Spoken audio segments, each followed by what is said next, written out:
Hello, good day. So, ito para to sa alam ko E4 ka. Hindi kasi tayo pwedeng pumasok sa line ng kalaban. Medyo alam nila yan, Roy Lopez. Common kasi yan eh. O, paano pag tinirahan ka yan? Medyo komplikado. Kahit mag-Italian, medyo kabisado nila yan. Yan kasi yung tinuturo sa Sambales. Okay.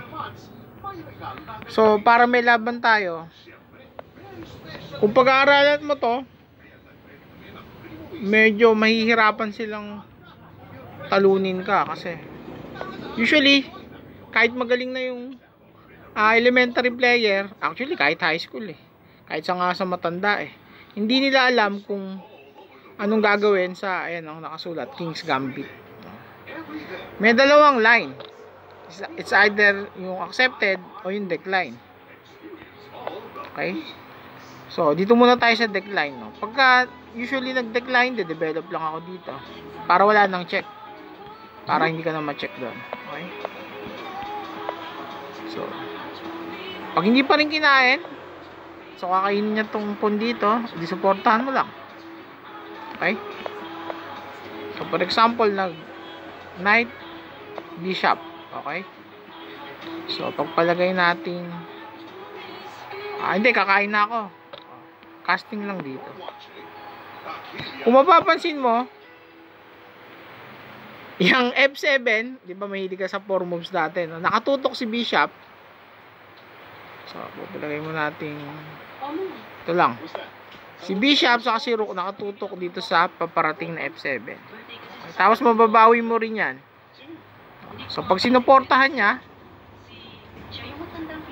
medyo alanganin yan sa kanya. Okay? Pwede rin dito. So mababawi mo rin yung ano na yan. So, pag hindi binigay, takes.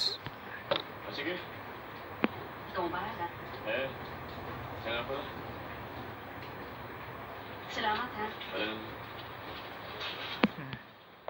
Lady Guday pa. Mahal ito. Dito. So, bagay sa iyo yan kasi malakas ko matake. So, example, tinex ng ano. Kaya nga eh. Nakapin yung king niya. Oh. Alam ko naman yung totoo yun eh. Pag-aaralan mo lang. Mas maganda kung hindi yan i-takes. Mas maganda yung kung hindi yan i-takes, makaka-develop ka. Okay? So, pagka castling lang. Castling lang dyan. Mabilis ka na nakadepensa. Mag-ingat ka sa double check ha. Minsan yung queen nakaka-check dyan. Tapos makakain yung bishop mo. Kaya ang gagawin mo, so, for example, kakabitan mo ng pawn. Okay? So, paano ko in-accept? Ang pinaka, ngayon, isa lang munang, idea, no? Chinek? Kung sakaling, iba ang ginalaw. Yan. What is that? Walkman. Suportahan mo lang to. Ang gusto kasi nating mangyari ito. Yan. Yan yung bishop gambit. Okay?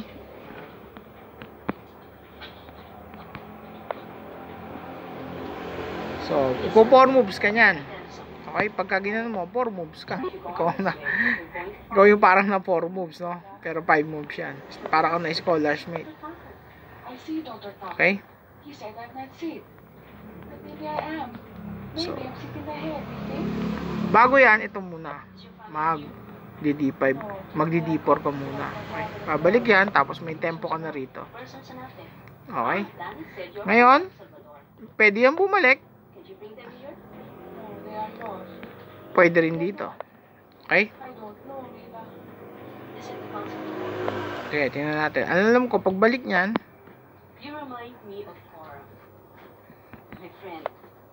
Yan. She's a nurse in Manila. May check doon. Boyfriend Pete Pagka-check doon, decided to kakainin niya yan. Check. and went to the mountains. Hindi halata. Yun. He also disappeared for a long time. Pag dito nilagay, may check ka. Laura. Okay. Pagka kinain niya, double. Okay. Ngayon, hindi ko kakainin yan. Dito lang ako. Kulong yung queen. Sige, ligtas mo nga yung queen. Admire her. Wala na, di ba? Dito, kakainin ng bishop. Dito. Dito may bishop din. So, kakainin na, yan. Wala siyang queen. Hindi pa nakapag-castling. Ano lamang mo? +6. Yan ang isang variation.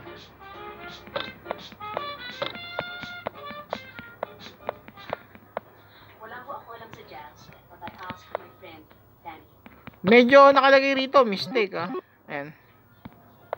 Mistake daw yan. Hindi Tingin ko hindi naman. Yes, mistake yan.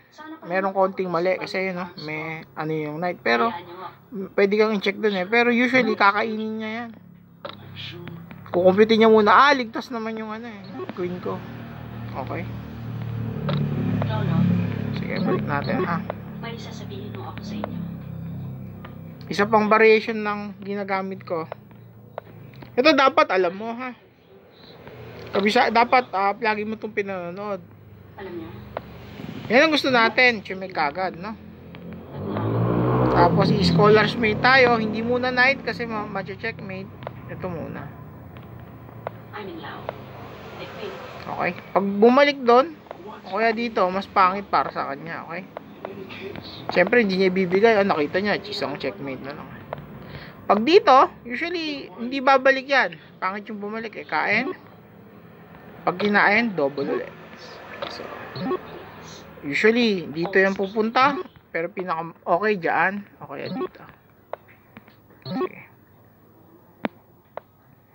Pagpalagay na natin, dito lang pumunta.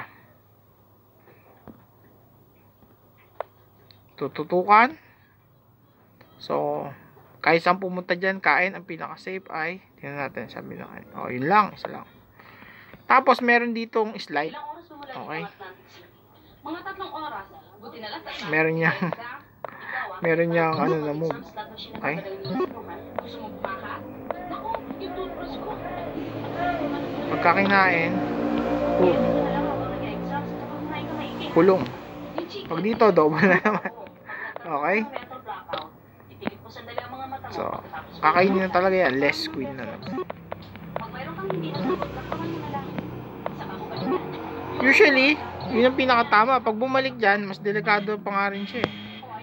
Okay. Dito na naman. Lalo na sa exam. So, kahit mag-night yan, kulong pa din. Okay? Aralin mo muna to. Ito muna, King's Gambit. Papracticein mo yun sa mga classmate mo kasi una, baka mamaya mali-mali yung gagawin mo. Pag nagkamali ng isa atong King's Gambit, mababaliktad.